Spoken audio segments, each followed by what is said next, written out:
The world's first ever art fair was held in Cologne in Germany in 1967. And since then, of course, many art fairs across the world, the most famous ones being Art Basel, of course, both in Basel, Switzerland and in Miami. New York is the city with the most art fairs. And then on our continent, in Africa, we have just over 10 art fairs, with the biggest one being in Cape Town.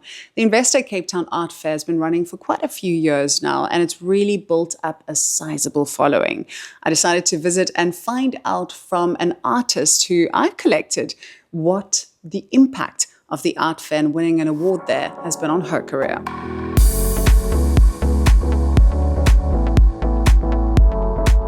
The great thing about the Cape Town Art Fair is that they really do champion young talent. So this section is called Tomorrow's Today, and all of these incredible artists, the winner of who wins this year's Tomorrow's Today, will be announced later on. Last year, Boemo Diale won it, and it's been amazing from Kalashnikov Gallery. Amazing to see how her trajectory has just been accelerated immensely. I was very fortunate to get one of her pieces last year, and I'm looking forward to chatting to her. Boemo, it's so lovely to speak to you in front of your beautiful works of art, and especially because I actually feel at home now because one of your pieces takes center stage in my home. Your journey has been phenomenal, watching your trajectory. Last year winning the Tomorrow Today award. Has it impacted your career in an amazing way? Yeah, definitely. I've definitely been introduced to a wider, larger audience. I think awards generally give artists provenance and recognition, and so it's really affirming to be introduced in that way. Yeah. To me, when I look at your work, there's so many layers. I think in particular, I look at the works and it resonates with me in a way because I sort of feel like you're speaking about bonds between moms and daughters as well. Yeah. Can you tell me which are some of the themes you love exploring in your work? Yeah, I think I'm profoundly inspired by my mother and my grandmother, but I think the idea stems from a beautification of pain and trauma, and I think Black and brown bodies in this country have had very particular experiences. And so I really draw from their ability to find like this deep sort of reservoir of resilience. And so there are elements of prayer and spirituality and ritual. And so I think those are the biggest sort of motifs, and just how Black women experience the world around them, and these sort of tools that we can use to find solace and hope in the world. Yeah. How's your work changed over the last while? I think there's like a slight sort of maturity that's been happening. I think my work was super colorful, had this sort of intense childlike wonder, which is still a key part of the work. But I think I'm also sort of growing, as well as, in my own personal world, as well as with my practice. And so little things I kind of leave behind and then pick up others. And I think there's a little bit more of a natural sort of color palette at the moment, a little bit more mature. It's sort of moving away from the borders, incorporating it only when it feels necessary. So just kind of learning to pick my symbols and ideas in a more sort of serious way. The new finalists for the award, are there any ones in particular that stand out for you? I think Tando Panyane. I'm very excited. He's a friend of mine, but I'm also excited to see sort of how people respond. I love the work. I think it's with Eclectica. Looks great. Excited to see. Yeah.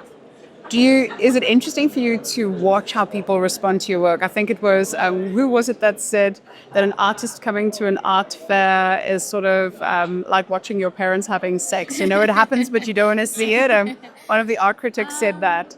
Yeah, I think sometimes what tends to happen is that people don't know it's me.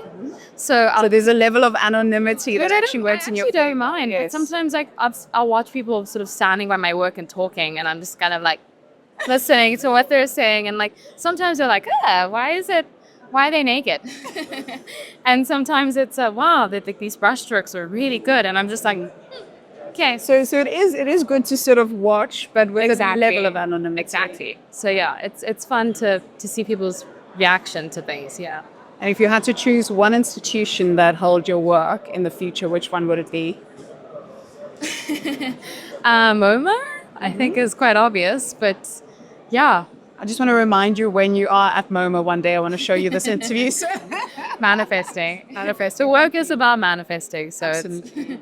it'll work, yeah. Just explain that a bit for me as well. If you say about manifesting, do you manifest your own dreams and aspirations in your works? I think it's bits of both. It's quite interesting because the work started as a vessel, and before I started sort of physically creating the ceramics, I sort of have now watched the ceramics sort of manifest out of an image. And also in ritualistic practice, it is about devotion. And so each vessel calls upon something. So the pot of hope, or the pot of joy, or fertility, or abundance. And so it is about dreaming up new realities and new futures. So it's really cool to watch my trajectory alongside the actual work. It sort of goes hand in hand. I actually do remember now that you spoke about it, because these pots that you have in the paintings, those were the ones that you physically had next to the works. I remember that last year. I mean, ceramics. It's also interesting. Have you noticed that there's a huge focus with South African artists and ceramics? Yeah. And why do you think that is? I think we're taking a global stage at the moment. Can't tell if it's stylist influence, but it's just. But Africa's always been at the forefront of a lot of historical moments throughout the world globally. And I think we're moving away from Western voices, and people are prioritizing Eastern voices, and it's interesting to see sort of how our views on the world are being appreciated, and it's very exciting. And I think we're moving into a new age, and I'm very excited to be an artist part of the new age. Yeah. Daudi from AfriArt Gallery in Uganda has been doing phenomenal work with taking contemporary African art to the world. His booth was one of the most celebrated ones at Art Basel Miami, and it was so lovely to catch up with him, especially as he's also a member of the Zeitz Global Council. Daudi, I just wanted to find out for you, as a gallerist, and a very successful gallerist at that. I mean, at Art Basel Miami, you were one of the top booths everyone was speaking about. And it's so lovely to have you here in Cape Town. When it comes to selecting an artist for your various art fairs, how do you go about your artist selection? Depending on where I'm going, it will be either an artist that has produced something exciting. And of course, you have to consider all our artists. We try to make sure that they're producing art for the world, so not for Cape Town or New York or wherever, but for the world. So that one of our mantras is that the art has to resonate at home and in Japan and elsewhere, basically. So that because art has a universal language, so usually the main selection criteria is who has something new or something worth showing. If we go to a fair and we don't have something worth showing, It's pointless it's exercise. pointless. Yeah, and we've done a few of those, and they've actually felt like that. Even if you sell, it still doesn't feel like you've done something. So in this case, Charlene has a new body of work not seen before in the world, and we chose Cape Town for that. I've seen her previous body of work, which you showed at Cape Town. And I mean, to me, those pieces were just exceptional. The boxes with fragile on it, the figures in repose at rest. Tell me what excites you about her work. I think Charlene is very intentional about her subject matter. She says her work says what she's saying. She's talking about women, she's talking about people, she's talking about patriarchy, she's talking about conceptions, misconceptions, myths, and ideas that society has around people. In this case, in particular, women, and maybe even black women for that matter. And from day one, she has always been intentional about what she's trying to say. And when I look at her work, it means what it says. And that in itself gives me, because all I need is an artist who is honest about what they are trying to do, and because that will resonate with any audience, whether they are buying audience or just viewing audience. Children love her work, adults love her work, white people love the work, black people love the work, everybody. And that in itself is not because of anything, but how honest the work is. You could sense what she's saying by looking at the work. And I think art should be that. Art should not be confusing where you don't know whether this is a utility item or something to throw away. You see it, you know what it means, it affects you, you relate with it. And this is Charlene's work. Daudi, I just wanted to say, as a South African and as an African, thank you for the incredible work that you're doing internationally. It's been amazing to watch the rise and rise of your gallery. Thank you, Joanne. Nice to see you. The work of Charlene Komuntale has been really, really well celebrated. And the fact that she has her own solo booth with Ugandan art gallery AfriArt is a testimony to her absolute grit and the beauty of her work. Charlene, amazing to be chatting to you here in the booth for AfriArt. An amazing gallery, of course, representing you, but you're an amazing artist. So please tell me about your latest body of work. So this is Threads, and it's about unraveling the threads of beauty. And each painting has women who look like they're unraveling something, right? So everywhere in the works are corsets. Corsets have a history of framing women's bodies, molding them. They're not a villain or a hero, but they are a point of entry for a dialogue, beauty. So each of these works are interrogating what governs your understanding of beauty.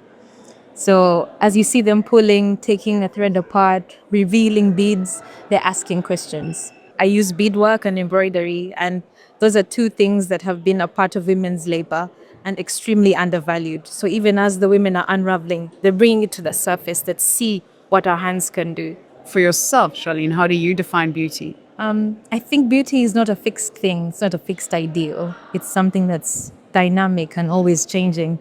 And I think that's the point, that I do not define it for anyone, but to find where their perceptions come from, what influences them, how their environment allows them to see themselves. So you've had a chance to develop your opinion of the Cape Town Art Fair, your second Cape Town Art Fair. Yes. Do you think that this art fair represents Africa well? And which is your favorite art fair? This will be my second fair, so it's my favorite because I get to show. But I think it does. I think it's one of the biggest fairs. It is the biggest fair in Africa, and I've seen works from incredible artists, African artists. The representation is incredible. The mediums are out of this world. So I'm looking forward to going and speaking to the artists if they're also here and see what they're doing.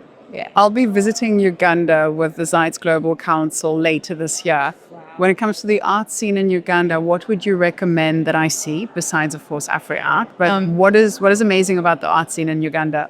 The culture is incredible. People are so warm, and that's the best entry point. But the museums will be a great place to start. There are local markets for you to go see what other local artists are doing outside of an institution like a gallery. Yeah. So that would be the best. Charlene, thank you so much, and I wish you a successful art fair. Thank you. Enjoy yourself. Thank you.